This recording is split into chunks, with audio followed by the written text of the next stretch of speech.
Krishna Radhe Radhe friends. अधिक मास पुरुषोत्तम मास कृष्ण पक्ष की एकादशी नाम है परमा एकादशी आने वाली है। तो परमा एकादशी की पूजा आज कैसे करेंगे आप सबके साथ मैं शेयर करूंगी। इसी के साथ साथ कब हमें एकादशी का व्रत रखेंगे, भोग में हमें क्या चढ़ाना है, नया व्रत उठा सकते हैं कि नहीं उठा सकते, और दसवीं से लेकर द्वादशी तक संपूर्ण जानकारी आज की इसी वीडियो में मैं देने वाली हूँ। कृपा करके पूरी वीडियो देख लीजिएगा, बहुत ही ज़्यादा हेल्पफुल रहेगा। सबसे पहले जान लेते हैं एकादशी कब है। तो देखिए 11 जून दिन पड़ रहा है गुरुवार का, और इस दिन हमें एकादशी का व्रत रखेंगे। तो एकादशी का जो व्रत है ये गुरुवार के दिन आ रहा है, तो ये बहुत ही बड़ा सहयोग है, बहुत अच्छा दिन है। तो जितना हो सके पीले रंग का आप वस्त्र पहने, पीले पुष्प चढ़ाएं।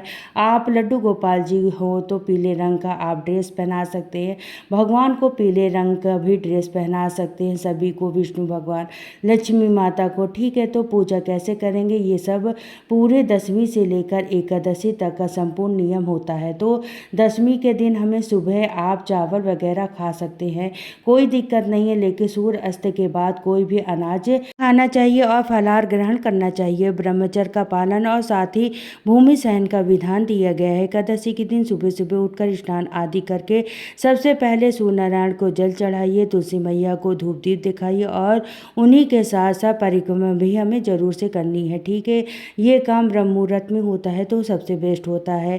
इसके साथ अपने मंदिर की नित्य पूजा जो है वो कर लीजिएगा।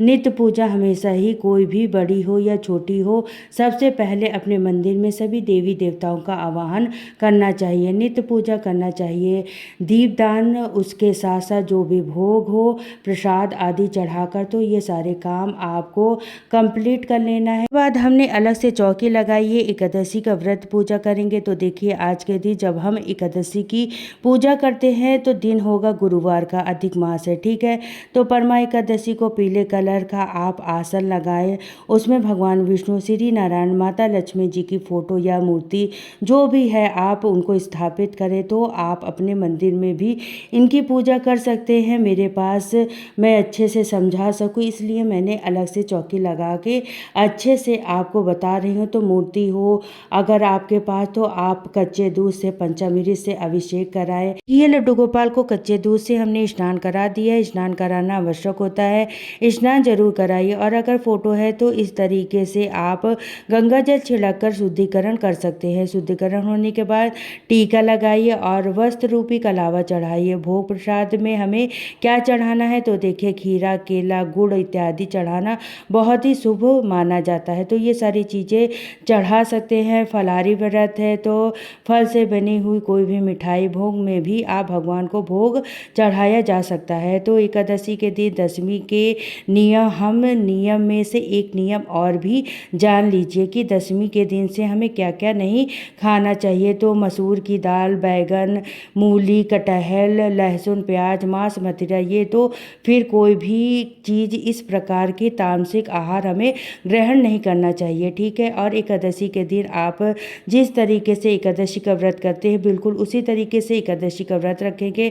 नया व्रत नहीं उठाया जाएगा, क्योंकि एकादशी जो है अधिक मास की एकादशी है। निर्जला एकादशी की भी पूजा विधि मैं आप सबके साथ जरूर शेयर करूंगी, वो भी सारी डिटेल के साथ। उसी एकादशी से एकादशी का व्रत उठाना बहुत ही ज़्यादा शुभ माना जाता है। तो जो भी पूजा करना चाहते हैं वो पूजा पाठ जरूर करिएगा, लेकिन नया व्रत जो संकल्प करके उठाया जाता है वो आप यह एकादशी से नहीं उठाएंगे, निर्जला एकादशी से उठाएंगे। ठीक है, तो ये हो गया।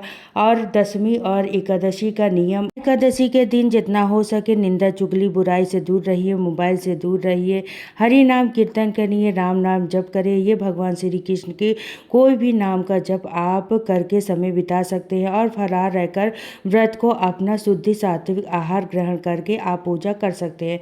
जो तामसिक आहार या तो फिर मांस मदिरा ग्रहण ना करें, और वो भगवान की पूजा जितना हो सके कर सकते हैं।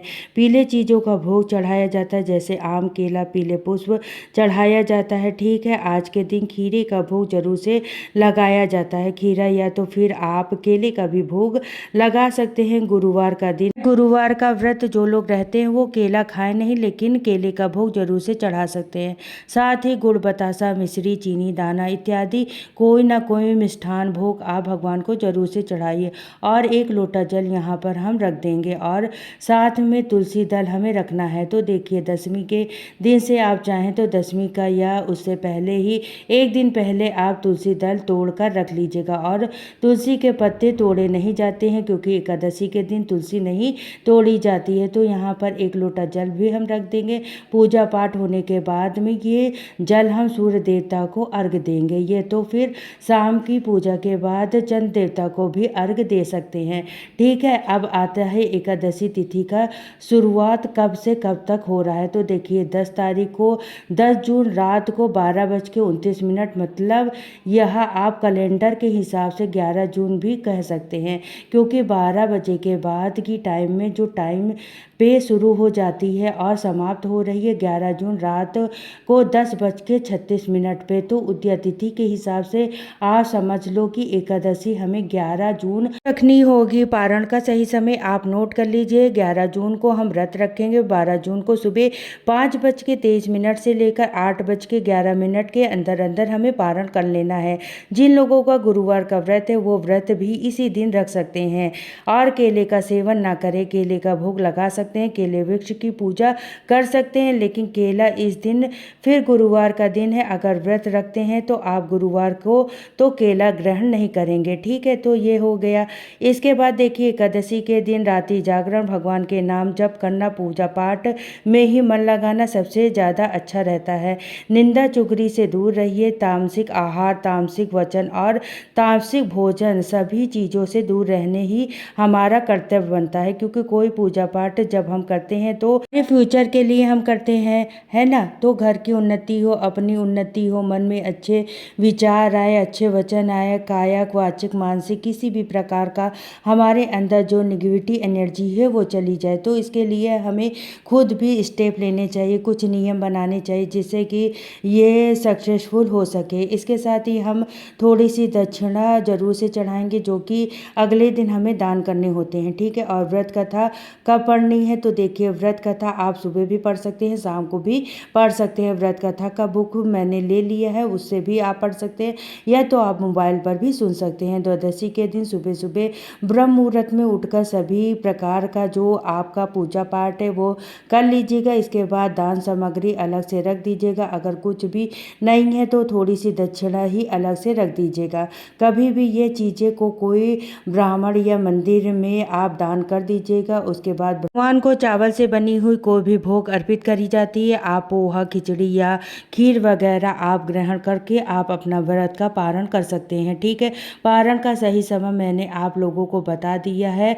12 जून सुबह 5:23 से लेकर 8:11 के अंदर अंदर हमें पारण करना है। सुबह और शाम दोनों टाइम हमें एकादशी के दिन धूप दीप जलानी है। देखिए, दीपदान का बहुत ज़्यादा महत्व है। एकादशी है, जो 5 लास्ट के जो दिन बच गए हैं वो नियम आप जरूर से कर लीजिएगा, जो एकादशी से अमावस तक है।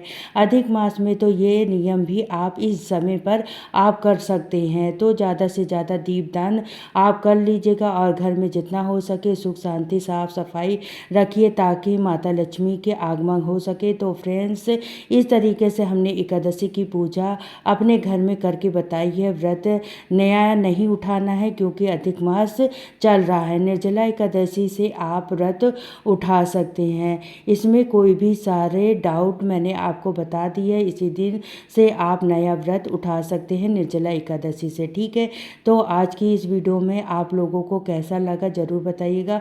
अगर वीडियो में कुछ भी पसंद आया है, अच्छा लगा हो, तो प्लीज़ लाइक, शेयर, कमेंट करिएगा। चैनल पर पहली बार आए हो तो सब्सक्राइब कर लीजिएगा। शाम के टाइम पर दीपदान जरूर से करिएगा। और हाँ, अगर आपने 31 बाती का दीपदान अभी तक नहीं किया है तो एकादशी से लेकर लास्ट के जो 5 दिन है, ये 5 दिन तक लगातार आप 31 बाती का दीपदान जरूर करिएगा। ठीक है, कैसा लगा इसको आप ज़रूर से बताइएगा। फिर मिलती हूँ नेक्स्ट वीडियो में।